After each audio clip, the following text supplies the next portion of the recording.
can help you out a little bit. The first thing you want to do is you want to go through here and you want to double click on all of these, and it's going to open up a window that says install font, and then you're going to install that.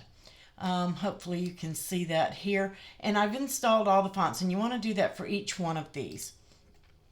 And this one right here you're going to upload into Designspace because it is an SVG, but all of these others you want to install. So let's pop over to Designspace and do that one.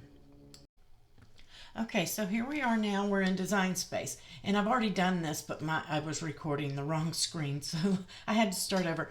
You're going to go into Upload, and you're going to grab that file, and you're going to drag it in. You're just going to drag it in here and upload it, and save it, name it, tag it, that kind of thing.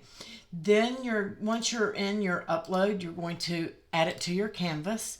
So this is how the SVG is going to work. The fonts are going to work totally different from this. So once you have this in here, they're all individual letters, and you're going to ungroup it, and then you're going to select your letters, and you said it was MHL, so oops, we're going to get the first M, and then we're going to get our H, and then our L. Now if your this should be your last name in the center, so I'm just using the initials that you gave me, and you want to bring those in. Once you have those placed like you want them, you're going to weld it. Now mine may not be exact, but you're going to weld that, because anywhere that these touch each other, if they're not welded, it's going to cut out of the other. Okay, and then you can size it from there. You can take all of these others and you can just remove them and make it the size that you want, and then when you send it over to the mat, it is the size that you set it in the canvas. Okay, you can't change it from here except to mirror it for iron on. That's it. So that is how you're going to work that SVG portion of this. Now for the other ones, and they're all going to work the same no matter which of the three that you select.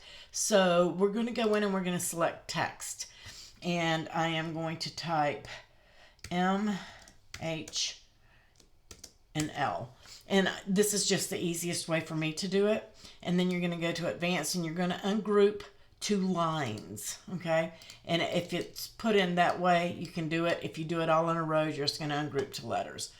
And then we're going to come over here and we're going to type in the name of one of those fonts and search. And you can see that here they are. Here's the center, here's the left, here's the right. So I have the L selected, which is the last, so that's going to be the right. Then I'm going to come over here and I'm going to select it again, and it is going to be the center. And then I'm going to select this one, and it is going to be the left. Okay, now I have all of my letters, and I'm just going to bring them in.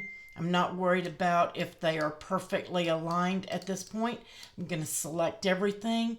We're going to align center vertically, and that's going to line them up from top to bottom. Then you're going to align, and you're going to distribute horizontally, and that's going to space them out in between the two. Then you're going to weld it, and now you can size that to the size that you need it, either up here or just by using your arrow, your handles right here. You can size it here, or you can size it up here and get it a perfect size that you want. And then when you hit make it, again, you can go over, and all you can do from this point is move it around for where you want it to cut on your material, or mirror it. That's all you can do, or you can apply your copies. So if you need 3 of them, you can apply copies. That's all you can do on the matte screen here. So that is the way that you do the SVG portion of that versus the font portion of that. I hope that this helped you out, and if you need any more assistance, please just let me know.